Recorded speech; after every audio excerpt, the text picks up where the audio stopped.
Hello students, स्वागत है आपका आईसीटी वर्चुअल क्लासेस में। मैं हूं कविता, आपकी साइंस टीचर। उम्मीद करती हूं आप सभी अच्छे होंगे और स्वस्थ होंगे। सो क्लास कंटिन्यू करेंगे अपना चैप्टर, और चैप्टर का नाम है कंट्रोल एंड कोऑर्डिनेशन। तो यहाँ पर हम बेसिकली बात ये कर रहे थे कि हमारी बॉडी में कोई भी एक्टिविटीज हो रही है, कोई भी रिस्पॉन्स हमारी बॉडी अगर कर रही है, तो किस प्रकार से हमारी बॉडी को कंट्रोल किया जा रहा है और किस प्रकार से बॉडी के ऑर्गन आपस में कोऑर्डिनेट करते हैं। हमने कहा ये सारे जो काम हो रहे हैं उसके लिए जो सिस्टम यहाँ पर रिस्पॉन्सिबल है वो है नर्वस सिस्टम।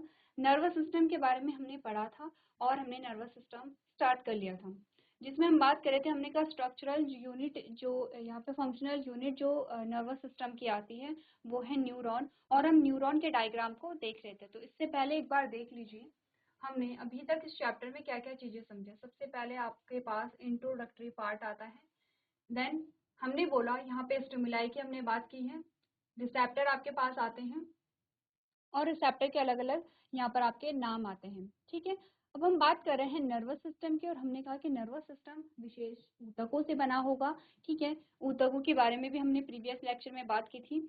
हमने कहा कि यहाँ पर जो नर्वस सिस्टम है उसकी जो यहाँ पे कार्यात्मक इकाई है या फंक्शनल यूनिट है वो है न्यूरॉन, और न्यूरॉन के बारे में हम बात कर रहे थे।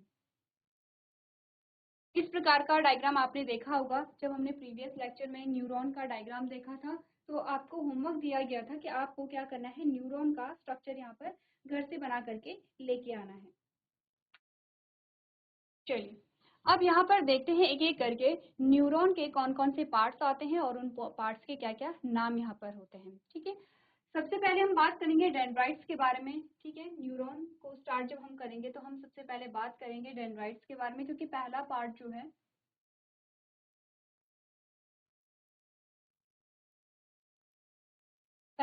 जो है वो आता है डेंड्राइट्स। तो आपने बोला neuron is highly specialised cell which is responsible for the transmission of nerve impulse. The neuron consist of following parts. हमने बोला न्यूरॉन एक अति विशिष्ट कोशिका है। विशिष्ट इसलिए भी है क्योंकि आपकी बॉडी में आप जो भी फील कर रहे हैं, जो भी रिस्पॉन्स आप दे रहे हैं, जो भी मैसेजेस ब्रेन को पहुंचाए जा रहे हैं, या फिर जो भी ब्रेन की जो कमांड है यहाँ पर, जो है जो ब्रेन के ऑर्डर हैं जो भी लाए जा रहे हैं वो न्यूरॉन की वजह से लेके आए जा रहे हैं। इसीलिए कहा गया कि न्यूरॉन क्या है, स्पेशलाइज्ड सेल होती हैं, विशिष्ट कोशिकाएं होती हैं जो तंत्रिका आवेगों के संचरण के लिए जिम्मेदार होती हैं, जिसमें निम्नलिखित भाग पाए जाते हैं। हम बात करेंगे सबसे पहले साइटोन और सेल बॉडी के बारे में। तो आप सोचेंगे सबसे पहले हमने बोला था कि हम डेंड्राइट्स के बारे में बात करेंगे, क्योंकि साइटोन या सेल बॉडी से ही डेंड्राइट्स आपके अटैच्ड हैं। कैसे? हमने बोला ये सेल बॉडी है और इसी से आपके जो डेंड्राइट्स हैं वो क्या होंगे, अटैच होंगे। तो हमने कहा कि सेल बॉडी को जब हम पढ़ेंगे, हमने कहा द सेल बॉडी और साइटोन is somewhat star shaped with many hair-like structure producing out of the margin. These hair-like structures are called dendrites. Dendrites receive the nerve impulse. ठीक है, सबसे पहले हमने बोला जो सेल बॉडी है वो क्या है, स्टार शेप की है। ऐसी है, जब भी हम न्यूरॉन को बनाते हैं तो कुछ इसी प्रकार से बनाते हैं।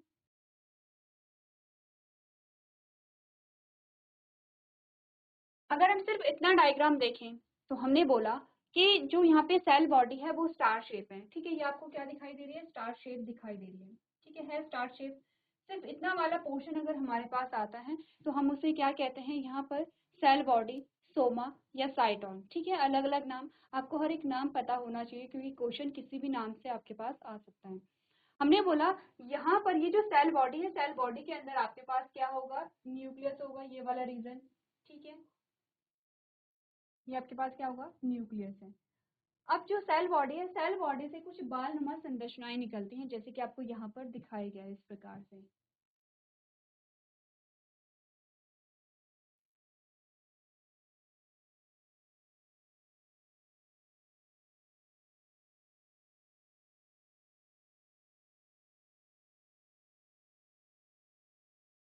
ये जो बाल नुमा संरचनाएं हैं, ये जो बाल नुमा संरचनाएं हैं, हमने बोला इन्हें हम क्या कहते हैं, डेंड्राइट्स के नाम से जानते हैं इन्हें। ये क्या होंगे, डेंड्राइट्स होंगे। अब डेंड्राइट्स का फंक्शन क्या है? सबसे पहले तो आपको ये पता होना चाहिए कि डेंड्राइट्स कहाँ से ओरिजिनेट हो रहे हैं, कहाँ से निकल रहे हैं। आपने कहा कि बीच में जो सेंटर वाला पोर्शन है वो क्या होता है? सेल बॉडी है, साइटोन है या सोमा है, जिसके अंदर, जिसके मिड में, जिसके सेंटर में क्या होगा? न्यूक्लियस पाया जाएगा। इतना आप समझते हैं कि हर कोशिका में न्यूक्लियस पाया जाएगा। ठीक है, क्लियर है? अब हमने बोला कि सोमा से क्या निकलेंगे? डेंड्राइट्स निकलेंगे। इनका काम क्या होगा? बेसिकली डेंड्राइट्स का काम होता है इम्पल्स को रिसीव करना। अब ये जो यहाँ पर न्यूरॉन है, ये किसी और न्यूरॉन से जुड़ा होगा। ठीक है, तो हमने बोला इसका काम क्या होगा? सबसे पहले जो इम्पल्स आते हैं या जो सिग्नल आते हैं, या जो भी आपने कहा कि जो रिसेप्टर के थ्रू जो सिग्नल पास होंगे, सबसे पहले रिसेप्टर को ही क्या मिलेंगे? सिग्नल मिलेंगे। आपने कहा स्टिमुलाई है। अब स्टिमुलाई कहीं से भी कैसे भी मिल सकता है। बायोटिक फैक्टर हो सकते हैं, एबायोटिक फैक्टर हो सकता है। आप कह सकते हैं कि वो कोई इवेंट हो सकता है, कोई घटना हो सकती है, या फिर कोई भी चीज हो सकती है। ठीक है, उससे क्या होगे? जब स्टिमुलस आपके सामने है तो आपने बोला जो आपके रिसेप्टर हैं वो रिसीव करेंगे उस स्टिमुलस से निकलने वाली जो भी आपके पास क्या होंगे, जो भी आपका प्रभाव होगा, जो भी आपकी बॉडी पे प्रभाव पड़ेगा, जो भी इम्पैक्ट पड़ेगा, उस सिग्नल को रिसीव कौन करेगा? रिसेप्टर। अब रिसेप्टर पास करेंगे न्यूरॉन को। ठीक है, और न्यूरॉन का वो कौन सा भाग होगा जो सबसे पहले मैसेजेस को रिसीव करेगा, या सिग्नल को रिसीव करेगा, या इम्पल्स को रिसीव करेगा? वो है डेंड्राइट। तो हमने कहा डेंड्राइट का फंक्शन क्या है? मैसेजेस या सिग्नल्स को रिसीव करना। क्लियर है था? इतनी बात क्लियर है? नेक्स्ट हमने क्या पढ़ा यहाँ पर? हमने कहा कोशिका शरीर या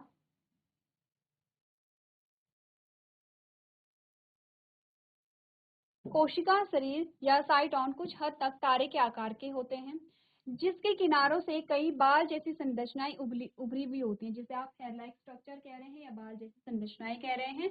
इन बाल जैसी संरचनाओं को क्या कहा जाता है?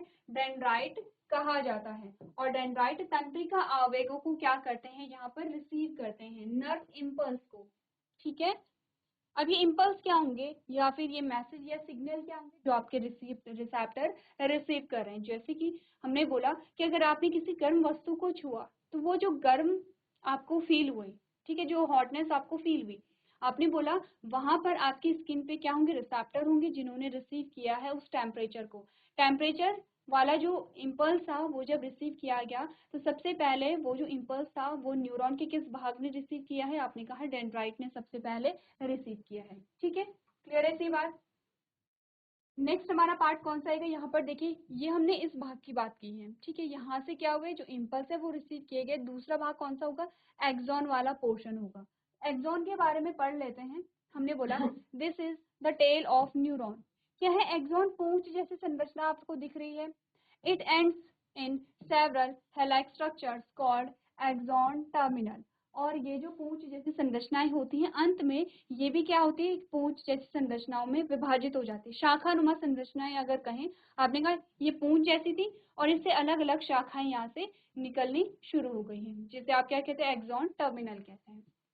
आपने बोला यह न्यूरॉन की पूंछ है और ये कई बार जैसी संरचनाओं में समाप्त होती है। ठीक है, the axon terminals relay nerve impulse. आपने कहा एक्सॉन टर्मिनल, इन्हें क्या कहा जाता है? जो यहाँ पर एक्सॉन की जो एंडिंग होती है उसे हम क्या कहते हैं? एक्सॉन टर्मिनल कहते हैं। एक्सॉन टर्मिनल तंत्रिका आवेगों को प्रसारित करते हैं। इनका क्या काम होगा? जो यहाँ पे इम्पल्स आ रहे हैं उन्हें क्या करना? यहाँ पर आपने कहा इनका विस्तार करना, या फिर इनको यहाँ पर क्या करना? आवेगों का प्रसारण करना। नेक्स्ट हमने बोला माइलिन शीथ लगी होती है। किस पे? एक्सॉन पे माइलिन शीथ लगी होती है। तो इसका क्या फंक्शन होता है? हमने बोला there is an insulator cover around the axon, this is called myelin sheath. Myelin sheath या अक्ष तंतु के चारों ओर, एक्सॉन या अक्ष तंतु के चारों ओर एक इंसुलेटर आवरण होता है। इसे हम क्या कहते हैं? माइलिन शीथ कहते हैं। The myelin sheath insulate the axon against nerve impulse from the surroundings. आपने बोला माइलिन आवरण अक्ष तंतु को आसपास के तंत्रिका आवेगों से बचाता है। अब हमने बोला कि यहाँ पर सिर्फ एक ही वो इम्पल्स आना चाहिए जो कि क्या किया है? डेंड्राइट ने रिसीव किया है। ऐसा नहीं होना चाहिए कि जो आसपास के जो आवेग हैं या आसपास के जो सिग्नल हैं वो भी ट्रैवल कर रहे हैं, क्योंकि अगर ऐसा हो जाता है तो आप यहाँ पर आपका जो ब्रेन है वो डिस्टिंग्विश नहीं कर पाएगा कि कौन से भाग से आपको क्या यहाँ पे मैसेज पास हुआ है या कि क्या इम्पल्स आपके आए हैं। और अगर डिस्टिंग्विश नहीं कर पाए तो वहां पर आपकी जो बॉडी है वो कंट्रोल में नहीं रहेगी और आपके बॉडी ऑर्गन कोऑर्डिनेट नहीं कर पाएंगे, क्योंकि ऐसा तो नहीं है कि आपको एक चीज भी सिर्फ एक टाइम पे सिर्फ एक ही चीज फील होती है। आप कहीं से गुजर रहे थे तो आपने देखा एक साइड में बहुत अच्छा फूलों का बाग है, ठीक है, और आप उसे देख करके आपको जब आपने देखा आपकी आंखों ने क्या किया, वहां पे वो जो सिग्नल था या फिर वो जो मैसेज था वो रिसीव किया, कैसा था, आपने कहा बहुत अच्छा वहां पे व्यू था, आपको अच्छा लगा। लेकिन उसके जस्ट अपोजिट साइड में आपने कहा एक कूड़े का ढेर था और आपकी नाक में स्मेल आई और आपको फील हुआ कि यहाँ पर आसपास कहीं कूड़ा पड़ा हुआ है। तो आपने कहा एक टाइम पे आपके जो एक से ज्यादा सेंस ऑर्गन काम कर रहे हैं, जैसे कि हमने बोला कि आप बैठे हुए हैं और आपने कोई खाने की चीज देखी है, तो आपने देखी, ठीक है, एक सेंस ऑर्गन काम कर रहा है, आपके मुख में सलाइवेशन हुआ, दूसरा सेंस ऑर्गन काम कर रहा है, तीसरा आपने उस खाने को उठाया और उसे आप खाने लग गए, तो आपकी स्किन भी वहाँ पे काम कर रही है, तो आपके एक से ज्यादा सेंस ऑर्गन काम कर रहे हैं। तो जब आप देख रहे हैं उसकी इमेज आपके ब्रेन में बनी हुई है, आप इमेज से जान सकते हैं उस चीज को, आप स्मेल से जान सकते हैं उस चीज को और आप टच से जान सकते हैं उस चीज को, ठीक है। फॉर एग्जाम्पल हम जलेबी का एग्जाम्पल ले लेते हैं, या फिर आप किसी एक चीज ऐसी चीज का लीजिए जिसकी खुशबू आपको बहुत पसंद हो, ठीक है। तो हमने बोला कि कोई भी चीज बन रही है, चाहे वो जलेबी बन रही है, वो पकौड़े बन रहे हैं, या कोई भी स्वादिष्ट पकवान बन रहा है, खीर बन रही है, तो आपने क्या किया कि जब आपने देखा तो आपके ब्रेन में इमेज बनी, जब आपने टेस्ट किया, जब आपने खाया, तो यानी कि आपकी जो टंग थी, टंग में जो आपके रिसेप्टर थे, वो उन्होंने क्या किया, उस टेस्ट को फील किया। तीसरा, जब आप उस खाने को खा रहे थे तो आपने उसे टच किया, तो टच के थ्रू भी आप जान सकते हैं। तो अब यहाँ पर इन तीनों चीजों में आपके ब्रेन में एक अलग इमेज बनी है, तीनों चीजों को आपने अलग अलग तरीके से फील किया है। ऐसा नहीं हुआ कि आप एक टाइम पर सिर्फ देख ही सकते हैं, एक टाइम पे सिर्फ आप स्मेल को फील कर सकते हैं और एक टाइम पे सिर्फ आपके मुख में सलाइवेशन ही होगा, या एक टाइम में आप सिर्फ टच ही कर पाएंगे, ऐसा तो नहीं होता है। आप जब टच करके खा रहे होते हैं खाने को, तब आपके मुख में सलाइवेशन भी होता है, आप देख भी रहे होते हैं। तो इसीलिए कहा गया कि जो माइलिन शीट है वो एक्सॉन को कवर कर रही है, जिससे कि सिर्फ वो एक जो इम्पल्स है वही आगे पास हो, आसपास के जो इम्पल्स है, आसपास के जो आवेग हैं, वो उस एक्सॉन में ना आ पाए, जिससे कि यहाँ पे कंफ्यूजन क्रिएट ना हो। क्लियर है इतना? ठीक है। तो हमने क्या क्या चीजें समझी हैं, यहाँ पर आपने बोला इस प्रकार से आपके पास क्या आ गए हैं,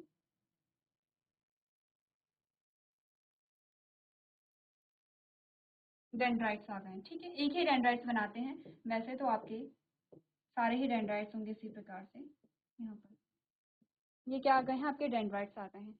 दूसरा, ये जो पोर्शन है आपका, ये यहाँ पर एक्सॉन वाला पोर्शन आ गया है,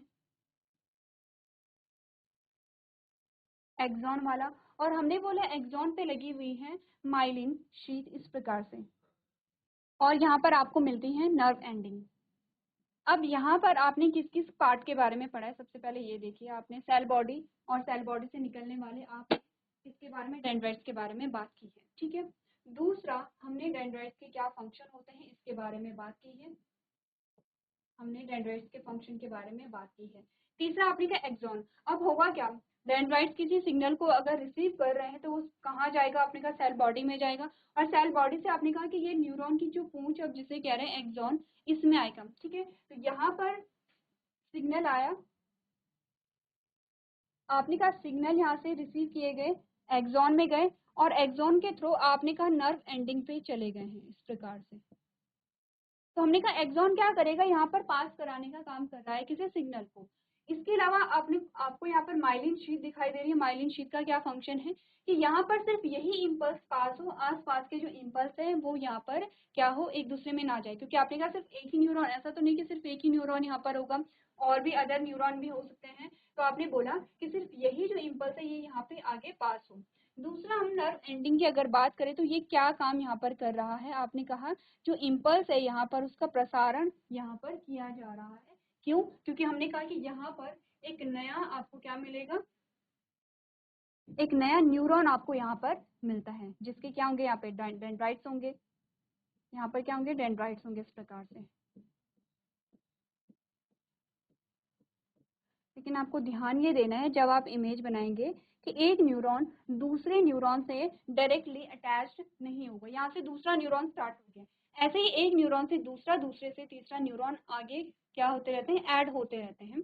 बस ध्यान ये देना है कि यहाँ पर आपको एक न्यूरॉन से दूसरे न्यूरॉन को डायरेक्ट अटैच नहीं करना है, यहाँ पर एक गैप होता है जिसे जंक्शन कहते हैं, उसके बारे में हम आगे बात करेंगे। इतनी बात अगर क्लियर है तो आपको करना क्या है, सारे पार्ट्स आपको बनाने हैं और इन पार्ट्स को आपको अपनी कॉपी में क्या करना है,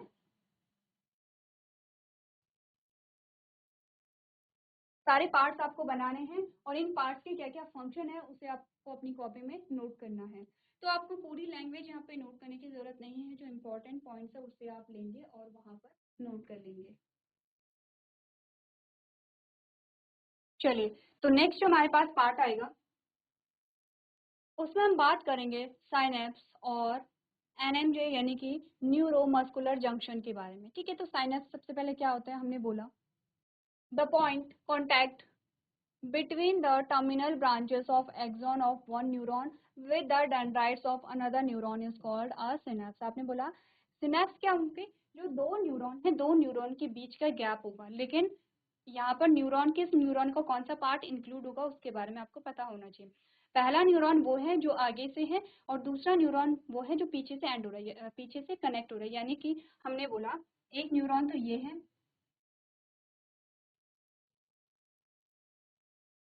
हमने बोला एक न्यूरॉन तो ये है, ठीक है, जिसकी ये क्या है, टर्मिनल एंड है और यहाँ पर स्टार शेप का आपके पास क्या आ जाता है, एक्सॉन वाला पोर्शन आ जाता है। ठीक है, और दूसरा ये है जिसके डेंड्राइट्स यहाँ से क्या हो रहे हैं, स्टार्ट हो रहे हैं।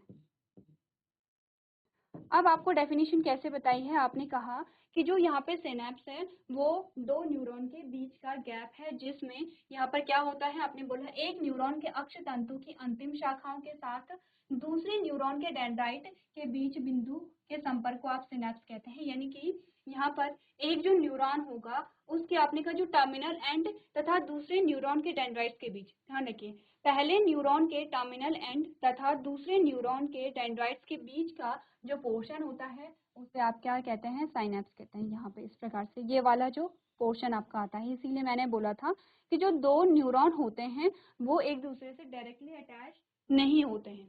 ठीक है, सेकेंड हमारे पास आता है न्यूरोमस्कुलर जंक्शन। न्यूरोमस्कुलर जंक्शन क्या है, NMJ is the point where a muscle's fiber comes in contact with a motor neuron carrying a nerve impulse from the control nervous system। आपने बोला NMJ वह बिंदु है जहां मांसपेशी फाइबर नियंत्रक तंत्रिका तंत्र से तंत्रिका आवेग ले जाने वाले मोटर न्यूरॉन से के संपर्क में आता है। तो यहाँ पर एक चीज आपको नहीं मिली, हमने क्या बोला कि NMJ is the point where a muscular fiber come in contact with a motor neuron, एक आपके पास मोटर न्यूरॉन आएगा carrying nerve impulse from the control nervous system. तो आपके पास एनएमजे यानी कि न्यूरोमस्कुलर जंक्शन को समझने के लिए आपको सबसे पहले समझना पड़ेगा मोटर न्यूरॉन को। तो हमारे पास आते हैं दो प्रकार के न्यूरॉन, एक को हम कहते हैं सेंसरी न्यूरॉन और दूसरे को कहते हैं मोटर न्यूरॉन। तो देखिए आपको कंफ्यूज नहीं करना है, हम न्यूरॉन के बारे में ही पढ़ रहे हैं। ठीक है, हमने कहा न्यूरॉन के अलग अलग प्रकार होते हैं। इससे पहले जो हमने बात की थी, हमने कहा था न्यूरॉन का स्ट्रक्चर सबसे पहले आपको करना है, फिर दो न्यूरॉन के बीच का जो गैप होता है उसे आप सिनेप्स कहते हैं। फिर हमने कहा कि न्यूरॉन दो प्रकार के होते हैं, सेंसरी न्यूरॉन और मोटर न्यूरॉन। तो दोनों में डिफरेंस क्या है, हमने कहा दोनों में डिफरेंस इतना है कि कुछ न्यूरॉन क्या होती हैं, आपके बॉडी पार्ट से या आपके सेंस ऑर्गन से मैसेजेस को आपके ब्रेन तक पहुंचाएंगी। ठीक है, और कुछ क्या होंगी, आपके ब्रेन से जो कमांड है या फिर जो भी यहाँ पर आपको क्या दी गई हैं, इंस्ट्रक्शन दिए गए हैं, वो ब्रेन से आपके बॉडी पार्ट्स तक लेकर के आना। तो बेसिकली यहाँ पे क्या काम हो रहा है, देखो यहाँ पर है आपका ब्रेन, ठीक है, और ये है आपकी बॉडी पार्ट या आपका ये सेंसरी ऑर्गन। आपने कहा कुछ न्यूरॉन आपके बॉडी से या फिर आपके जो सेंस ऑर्गन्स हैं उनसे मैसेजेस को कहाँ पर लेके जा रहे हैं, ब्रेन तक लेके जा रहे हैं, और कुछ ब्रेन से आपकी बॉडी पार्ट्स में लेकर के आ रहे हैं। ठीक है, अब डिफरेंस समझ आया कि कुछ तो आपकी बॉडी से जो भी आपने फील किया, जो भी आपके जो यहाँ पे रिसेप्टर थे उन्होंने रिसीव किया, जो भी मैसेज या इम्पल्स था वो लेकर के ब्रेन तक जाना और ब्रेन से कमांड को लेकर के बॉडी में आना। तो दो आपको यहाँ पे अलग अलग क्या दिखाई दे रहे हैं, प्रोसेस दिखाई दे रही हैं, या दो अलग अलग आपको यहाँ पे डायरेक्शन दिखाई दे रही हैं। हमने बोला सेंसरी न्यूरॉन क्या होंगे, these neuron receive signals from a sense organ. आपने बोला ये न्यूरॉन्स किसी इंद्रिय से संकेत प्राप्त करते हैं। सिंपल सी बात है, सेंसरी ऑर्गन कौन होंगे, जो आपकी बॉडी से यहाँ पर मैसेजेस को आपके ब्रेन तक ले करके जाएंगे, उसे आप क्या कहेंगे, सेंसरी न्यूरॉन कहेंगे। तो ऑब्वियस सी बात है, फिर मोटर न्यूरॉन क्या होंगे, कि वो न्यूरॉन जो ब्रेन से कमांड को लेकर के आते हैं। जैसे कि मैंने बोला आपने किसी गर्म वस्तु को छुआ, उस वो जो आपको गर्म वहां पर लगा, वो जो आपको एहसास हुआ उसका, वो जो मैसेज है वो कौन लेके जा रहा है, आपने कहा सेंसरी न्यूरॉन उस मैसेज को आपके ब्रेन तक पहुंचा रहे हैं कि आपने किसी गर्म वस्तु को छुआ है। अब जब आपने किसी गर्म वस्तु को छुआ तो आप क्योंकि जानते हैं कि आपको तुरंत हाथ हटाना पड़ेगा वरना आपका हाथ जल सकता है, तो यहाँ पर ब्रेन ने क्या किया, कमांड दी, किसे, आपके हाथ को। ठीक है, तो ब्रेन से कमांड कौन लेकर के आ रहा है, आपने कहा मोटर न्यूरॉन लेकर के आ रहे हैं। तो आपने बोला मोटर न्यूरॉन किसे कहेंगे, these neuron send signals to muscles और अ ग्लैंड। आपने बोला संवेदी न्यूरॉन क्या है, वे न्यूरॉन जो किसी इंद्रिय से संकेत प्राप्त करते हैं, और मोटर न्यूरॉन क्या है कि ये न्यूरॉन किसी मांसपेशीय ग्रंथि को संकेत भेजते हैं। कहाँ से भेजेंगे, आपके ब्रेन भेजेगा। ठीक है, दूसरा आपने कहा एसोसिएशन और relay neuron. These neurons relay the signals between the sensory neuron and motor neuron. अब आपने कहा कि कोई तो ऐसा पॉइंट होगा जो यहाँ पर आपने कहा ये सेंसरी न्यूरॉन है और ये मोटर न्यूरॉन है, कोई तो एक ऐसा पॉइंट होगा कि जब यहाँ पर जो सिग्नल्स हैं या फिर जहाँ पर आपके मोटर और सेंसरी न्यूरॉन क्या कर रहे हैं, मिल रहे हैं, तो उस पोर्शन को हम क्या कहेंगे, आपने कहा रिले न्यूरॉन क्या होते हैं, वे न्यूरॉन संवेदी न्यूरॉन और मोटर न्यूरॉन के बीच के संकेतों को रिले करते हैं। यानी कि जब आप देख रहे हैं कि यहाँ पर जो मोटर न्यूरॉन है, या इससे पहले हम बात करेंगे सेंसरी न्यूरॉन की, कि सेंसरी न्यूरॉन मैसेज लेकर के आए, तो जब मैसेज आया और जब कमांड दी गई, तो इस बीच में क्या हुआ, आपने कहा कि जो इम्पल्स है, इम्पल्स को का क्या हुआ, यहाँ पे रिले किया गया, उस पोर्शन को, उस स्थान को हम क्या कह रहे हैं, रिले न्यूरॉन कह रहे हैं। क्लियर है इतनी बात। तीनों में क्या डिफरेंस है, संवेदी न्यूरॉन, मोटर न्यूरॉन और रिले न्यूरॉन, या फिर एसोसिएशन या रिले न्यूरॉन में क्या डिफरेंस है, एक बार आप लोग पढ़िए और चीजों को समझिए। तो ये हमने बात की है टाइप्स ऑफ न्यूरॉन के बारे में। ठीक है, नेक्स्ट हमारे पास आएगा ट्रांसमिशन ऑफ नर्व इम्पल्स, कि जो इम्पल्स है वो कैसे ट्रांसफर होते हैं। तो बहुत इजी है, आपने न्यूरॉन का डायग्राम देखा है और जैसे जैसे आपने उसके पार्ट्स के बारे में बात की है, वैसे वैसे ही जो सिग्नल्स है वो ट्रांसमिट होते चले जाते हैं। ठीक है, तो यहाँ पर जो ट्रांसमिशन है इसके बारे में हम नेक्स्ट लेक्चर में कंटिन्यू करेंगे। तो अभी तक जो भी पोर्शन हमने पढ़ा है वो आप लोग घर से करके लेकर के आएंगे। तो आज के सेशन में हम इतना ही करेंगे। अभी तक क्लास में बने रहने के लिए आपका धन्यवाद।